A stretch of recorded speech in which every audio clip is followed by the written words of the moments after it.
Oi pessoal, nesse vídeo a gente vai considerar um movimento do corpo rígido que corresponde a uma combinação particular da translação e da rotação. Essa combinação particular a gente vai chamar de rolamento puro. Primeiro vamos definir o que é o rolamento, portanto. Então o rolamento é uma combinação de translação e rotação de um corpo com simetria axial que mantém o contato com uma superfície.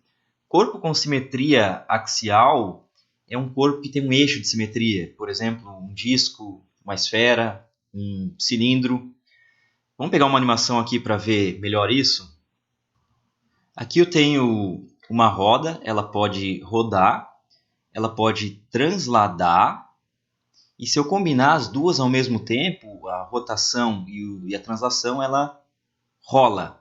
Então, novamente, a rotação pura, a translação pura, e aqui eu tenho o rolamento, a combinação dos dois movimentos. Essa é a superfície.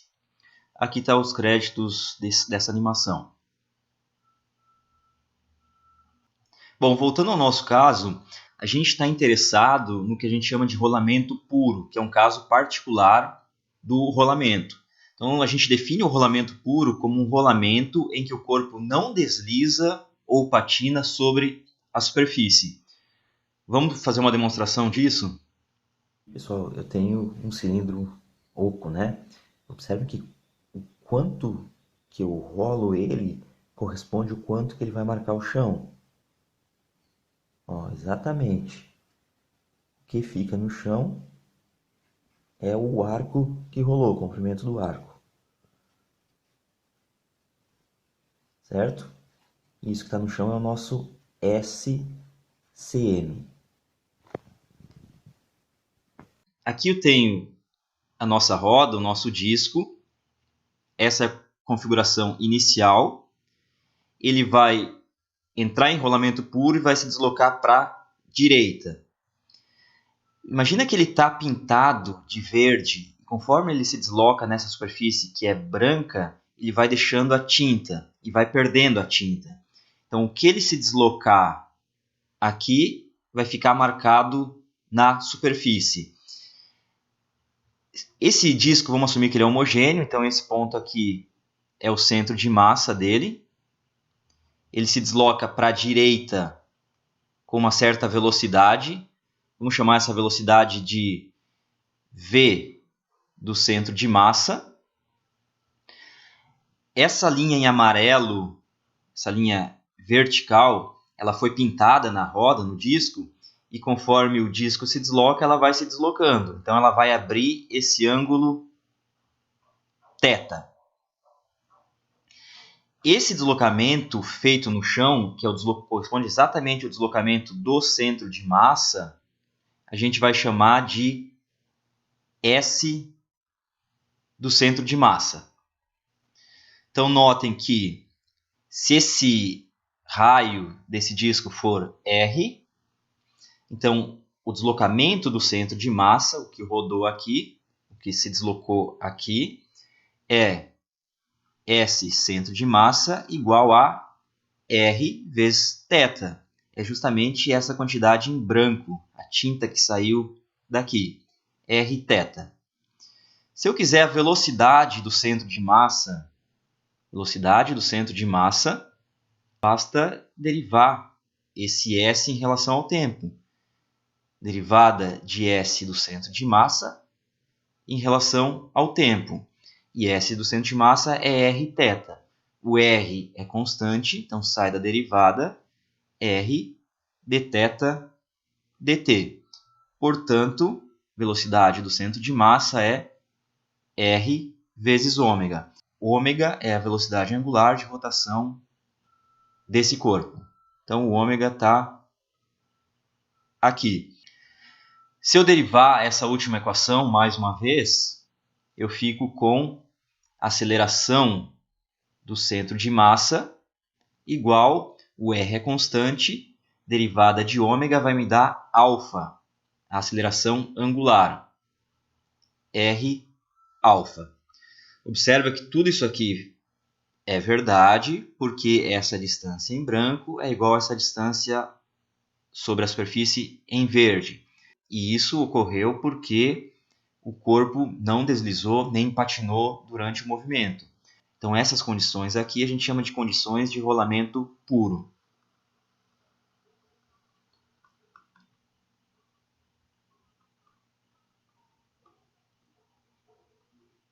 Então, S do centro de massa igual a Rθ, V do centro de massa igual a R ômega e A do centro de massa igual a R alfa. Se não satisfazer isso aqui, não é rolamento puro. Se satisfazer isso aqui, é rolamento puro. Uma maneira fácil da gente ver que essas equações não são satisfeitas quando a gente não está em rolamento puro é pensar no movimento de um carro. Então, se os pneus do carro não estão patinando ou derrapando sobre a pista, ele está em rolamento puro e esse aqui é exatamente o comportamento do pneu, então ele satisfaz isso aqui. Agora imagine que o carro está andando na estrada e de repente o motorista pisa no freio, de maneira que ele trava as rodas e esse carro não tem ABS. Então as rodas travam e o carro continua derrapando sobre a pista. A velocidade do centro de massa do carro é diferente de zero, enquanto ele ainda não parou. Ele está ali derrapando, ela é maior que zero. No entanto, a velocidade angular da roda é zero, ela está travada. Portanto, não satisfaz essa relação aqui. Esse termo dá diferente de zero e esse termo é zero, não é satisfeito. Não é rolamento puro.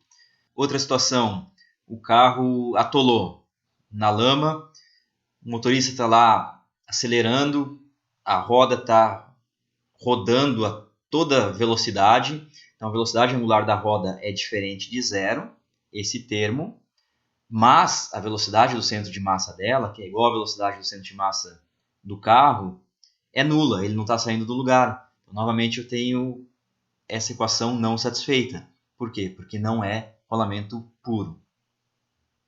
Notem também aqui que eu não estou me preocupando com sinais. Todas essas equações aqui a gente vai entender como módulo. Aqui tem um módulo, aqui tem um módulo, módulo na velocidade, módulo no ômega, módulo nas acelerações. Tá? Por que isso aqui a gente deve ver como módulo?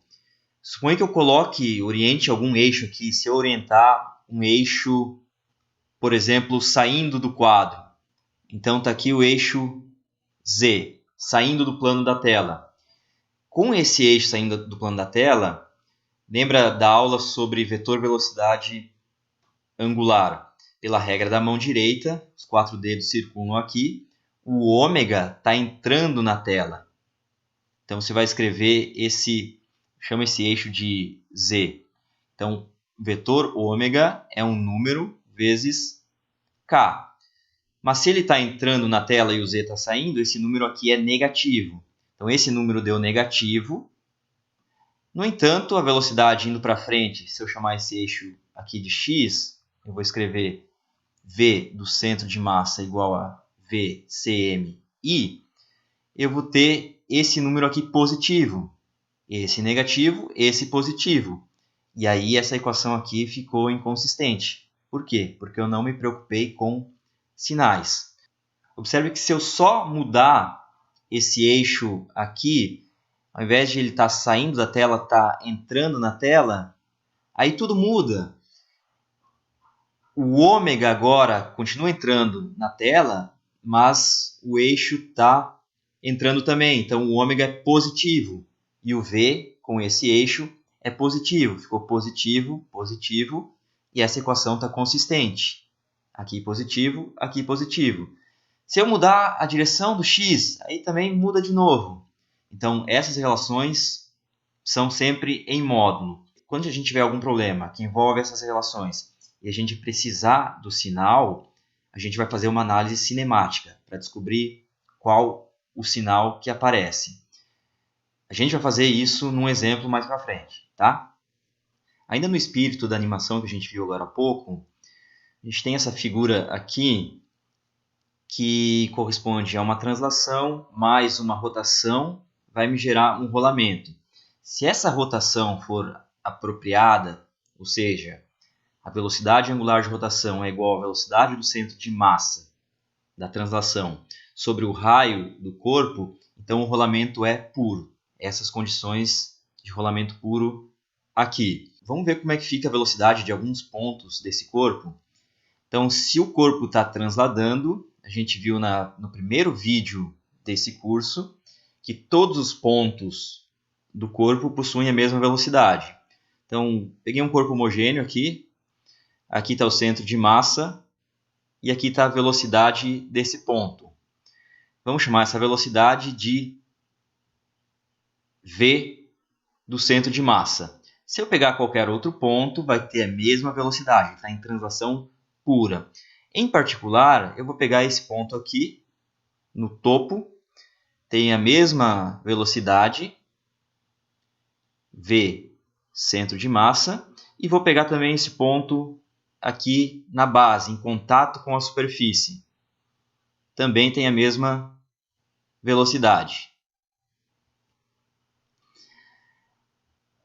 Agora eu esqueço a translação, penso só na rotação do corpo. Ele está rodando nesse sentido com velocidade angular ômega. Só que não é qualquer velocidade angular. Eu escolhi de maneira apropriada que ômega é igual a V do centro de massa sobre R. Esse ponto aqui no centro tem velocidade nula. Está parado. Lembra que aqui só tem rotação, em torno desse eixo aqui. Esse ponto aqui em cima, ele tem velocidade, e a velocidade vale velocidade na borda do disco, é o raio de giração, vezes a velocidade angular. Então, isso aqui é ômega R. E ômega R é justamente velocidade centro de massa, VCM. Exatamente essa velocidade que eu tinha aqui. Nesse ponto aqui embaixo, ponto de contato, também tem velocidade, só que agora está no sentido contrário. Está apontando para cá. Também a velocidade tangencial do ponto da borda desse disco é o raio do disco vezes ômega.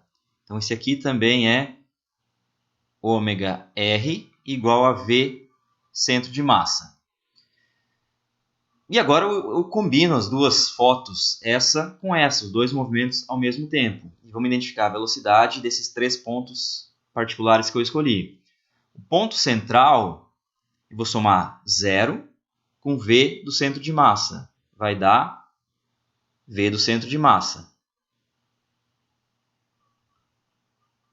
Esse ponto aqui em cima, eu vou somar VCM mais VCM, que está na rotação. Isso vai me dar 2 vezes a velocidade do centro de massa. Essa setinha tem o dobro do comprimento da outra.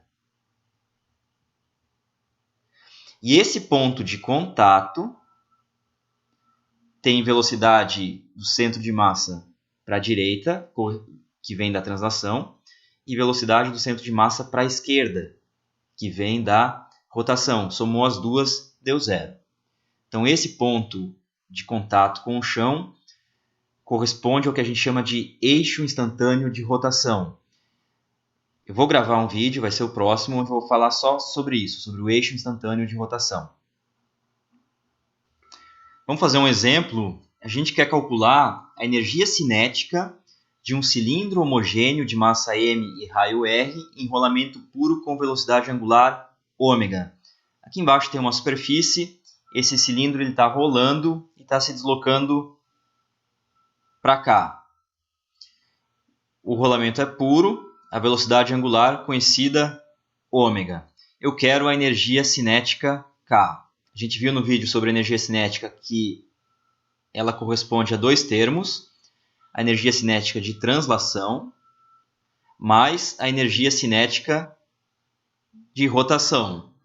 Energia cinética de translação, 1/2, a massa do cilindro, velocidade do centro de massa ao quadrado, mais energia cinética de rotação. Lembrem que ele está rodando em torno desse eixo de simetria. esse eixo aqui. Então, é 1/2 momento de inércia em relação a esse eixo. Esse eixo está passando pelo centro de massa. Então, vamos chamar isso aqui I do eixo passando pelo centro de massa, vezes ômega ao quadrado. O ômega é conhecido, o V do centro de massa é não, mas eu estou assumindo que o rolamento é puro. Se o rolamento é puro, vale essas condições aqui. Em particular, V do centro de massa é R ômega. Então, isso aqui vai ficar 1/2 M, V do centro de massa é R ômega, então R ao quadrado, ômega ao quadrado, mais 1/2 momento de inércia de um disco, de um cilindro, em relação a esse eixo de simetria aqui, a gente calculou no vídeo sobre cálculo de momento de inércia, mr ao quadrado sobre 2. Então, a massa, o raio ao quadrado, sobre 2, vezes ômega ao quadrado. Então, só juntar tudo. mr ao quadrado, ômega ao quadrado, posso deixar em evidência. Posso fazer assim também. Vou colocar em evidência 1/2 de mr ao quadrado. Aí aqui vai sobrar 1 vezes 1/2, e aqui eu tenho 1/2 vezes esse 1/2.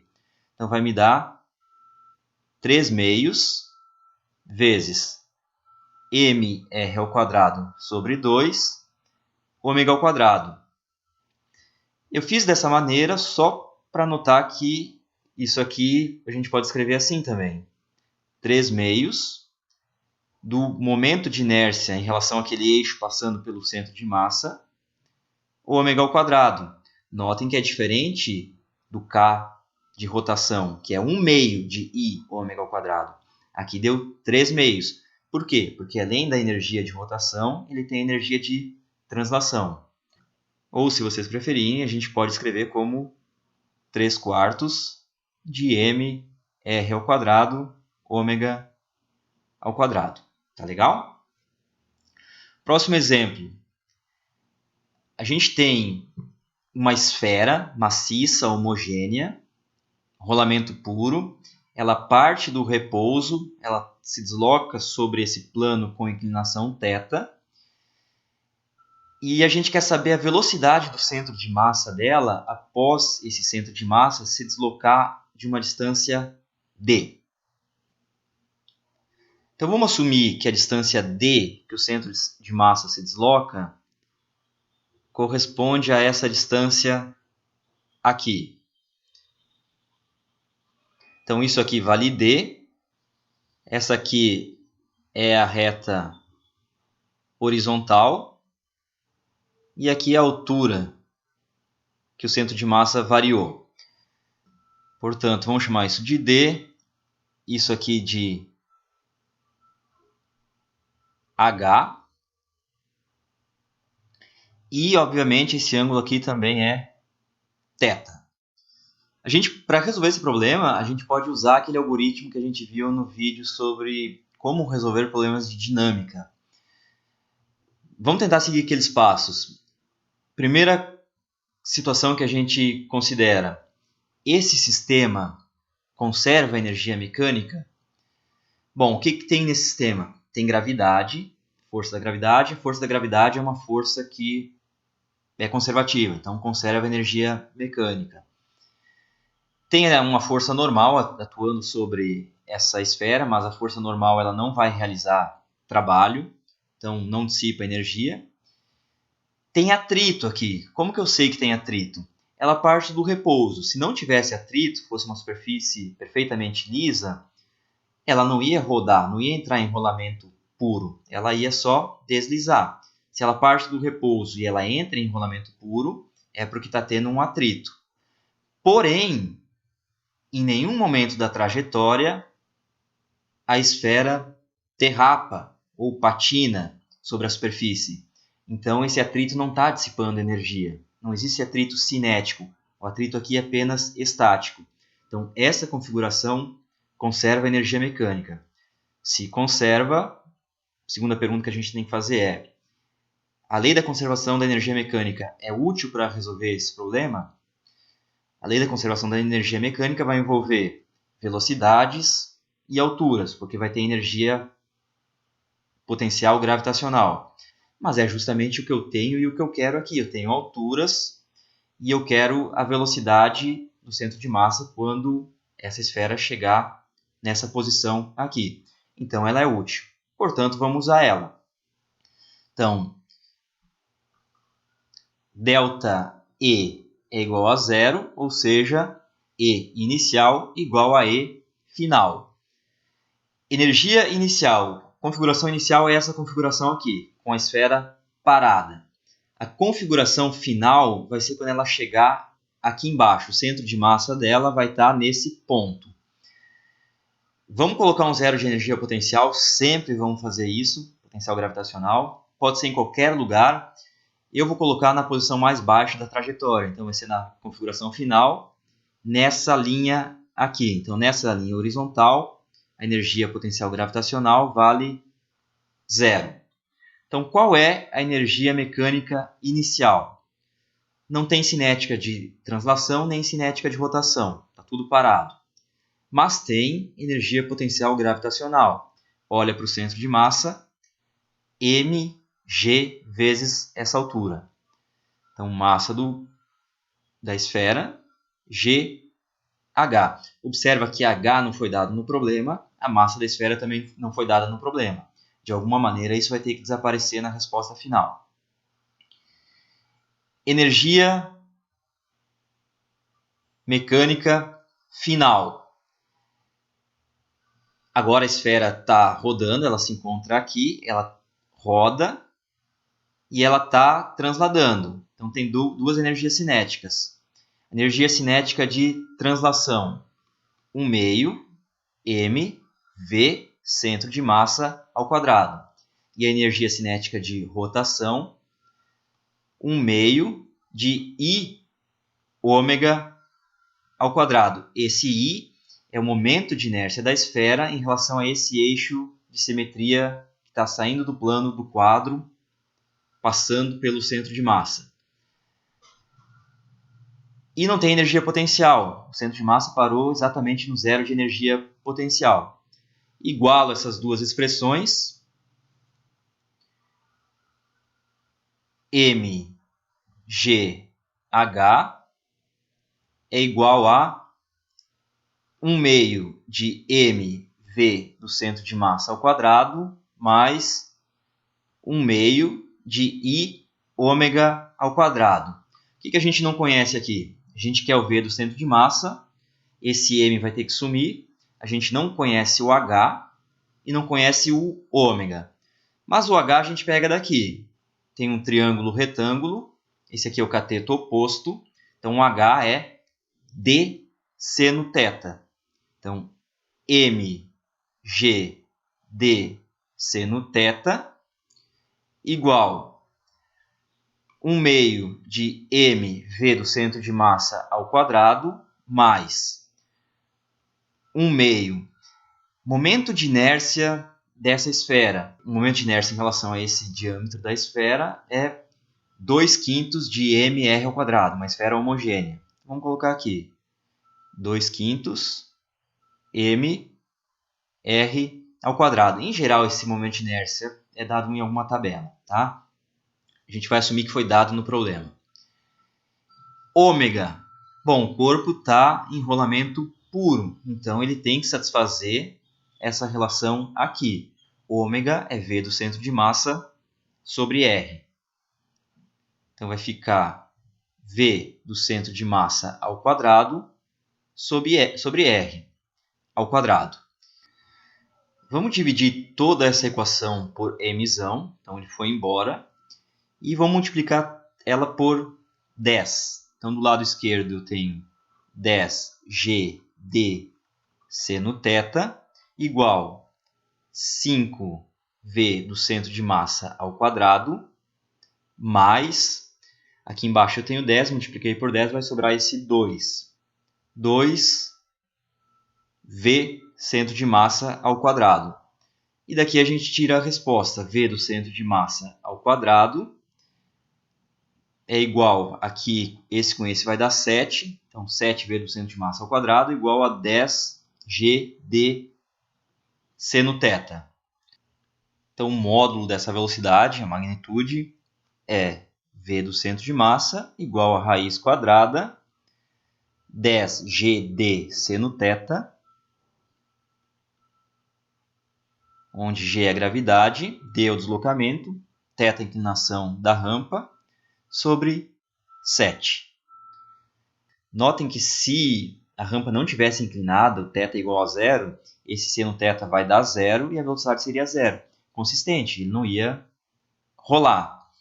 Se a rampa estivesse na vertical, então θ 90 graus e seno θ daria 1, e a velocidade do centro de massa de uma esfera que está caindo, mas está em contato com a parede, está rolando em rolamento puro nessa superfície, é raiz de 10g d sobre 7, que é diferente da velocidade de uma esfera que está em queda livre.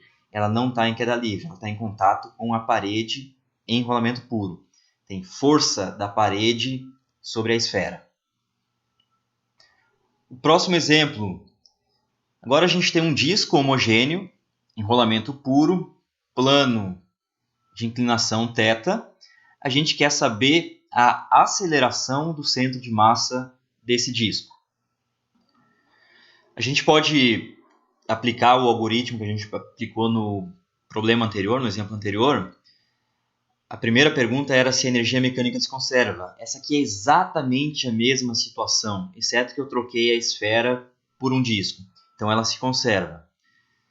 A segunda pergunta é: a lei da conservação da energia mecânica é útil para resolver esse problema?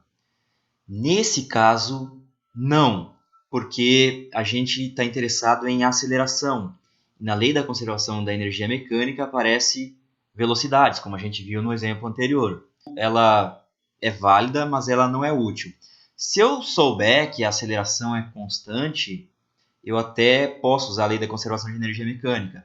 Eu calculo a velocidade, como eu fiz no exemplo anterior, e depois, sabendo aquela velocidade, eu posso descobrir a aceleração.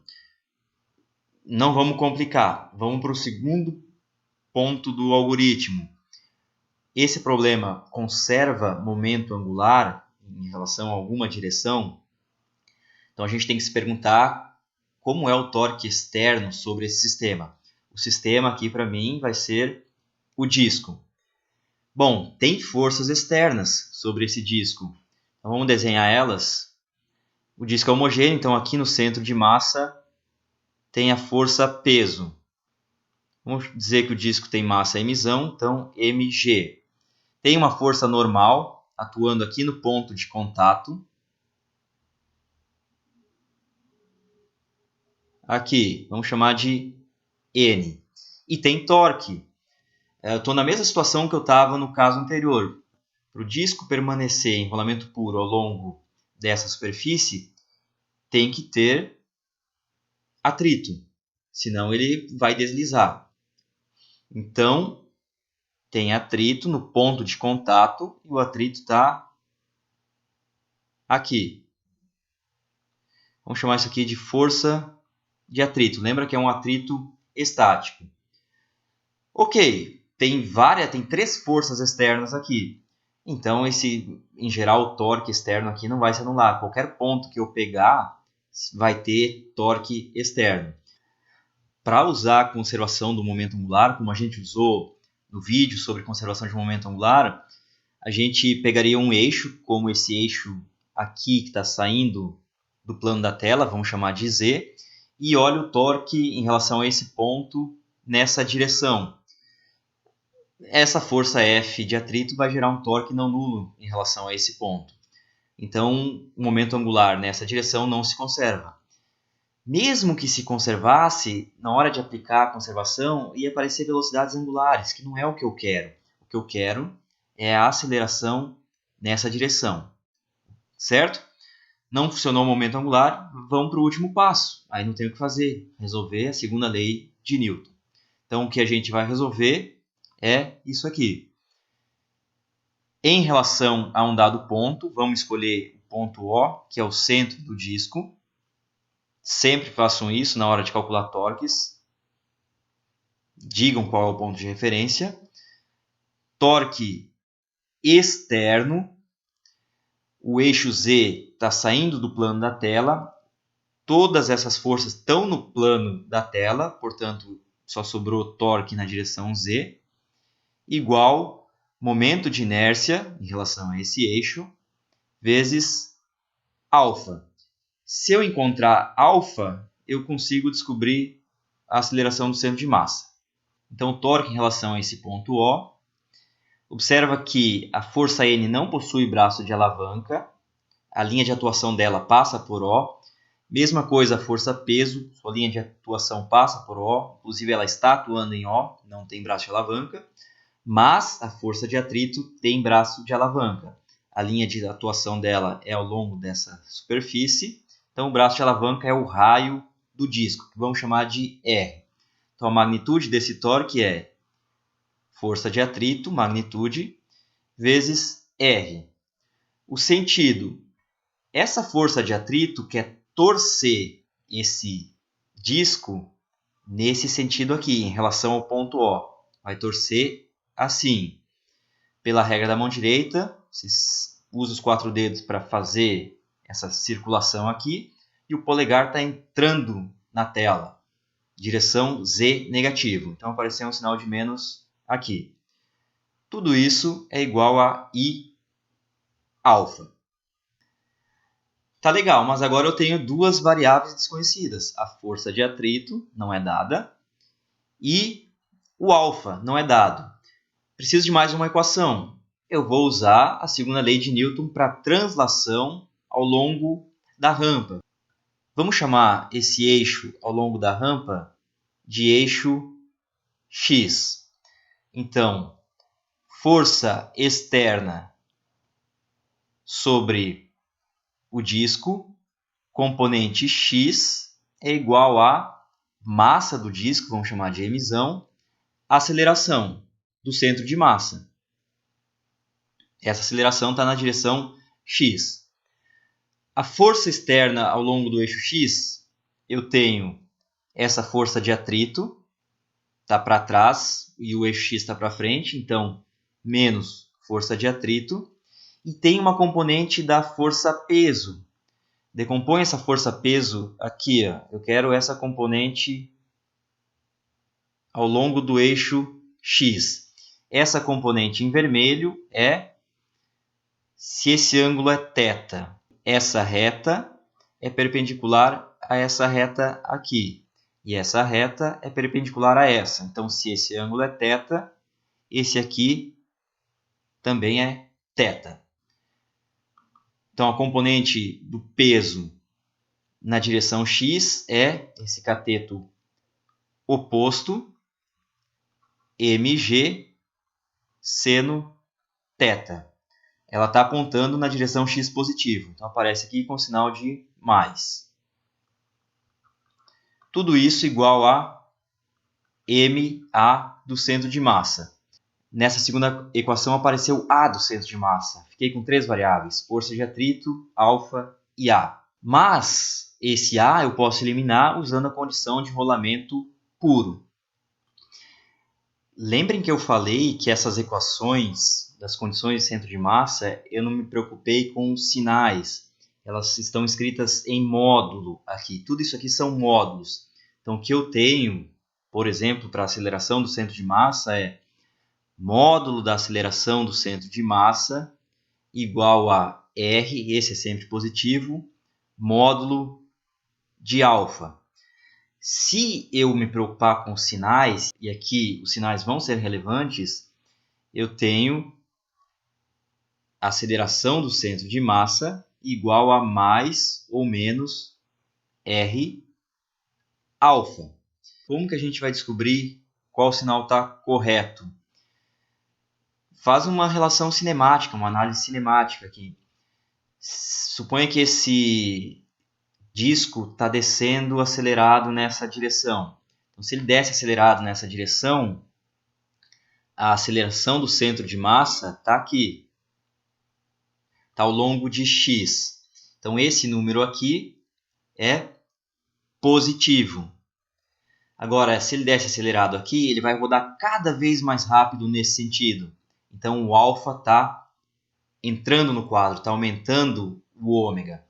Então, o alfa entrando no quadro, na tela, significa alfa negativo em relação a esse eixo que está saindo da tela. Então, a gente tem A, centro de massa, que é a nossa componente x, maior que zero, e alfa, que é a componente z da aceleração angular, menor que zero. Para isso aqui ser satisfeito, eu preciso desse sinal de menos. Então, A do centro de massa é igual a menos R alfa. Notem que no exemplo do cilindro, exemplo anterior, eu não precisei me preocupar com isso, porque estava aparecendo tudo ao quadrado, então não teve problema. Aqui eu tenho que cuidar, tá? Então, vou pegar essa relação, substituir em qualquer uma das duas.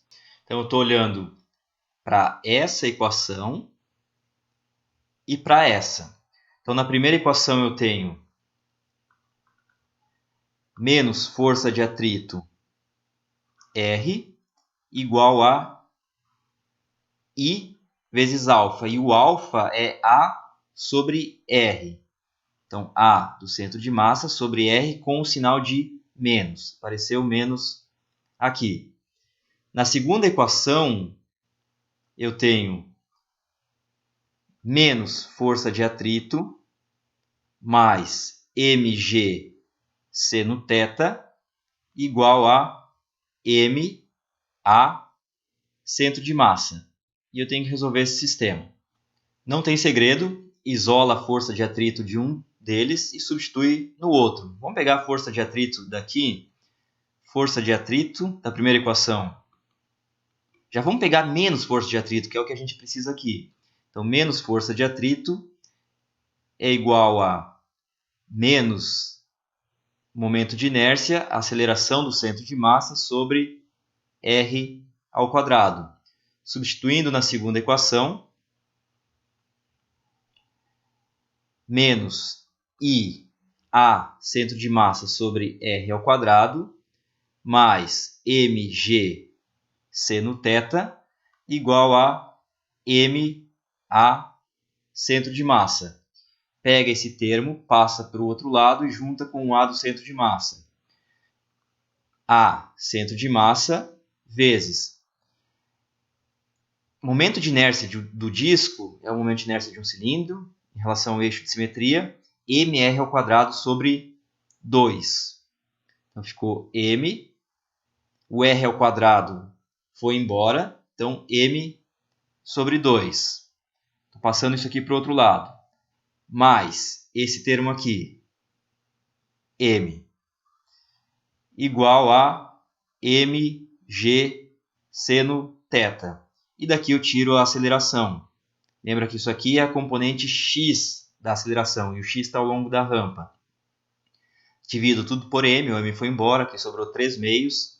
Então, a aceleração vale 2/3 de g seno θ. Constante a aceleração desse disco. Notem novamente que se o θ for zero, a rampa tiver inclinação nula, a aceleração vai dar zero, que é o que a gente queria. Se a rampa tiver inclinação de 90 graus, a aceleração é 2/3 de g. Não é igual à aceleração da gravidade. Por quê? Porque não é queda livre. Ela está em contato com a parede, que está gerando força e torque sobre essa rampa, e, portanto, ela não desce com aceleração g. Então tá, pessoal, nesse vídeo é isso. No próximo vídeo eu falo mais sobre eixo instantâneo de rotação.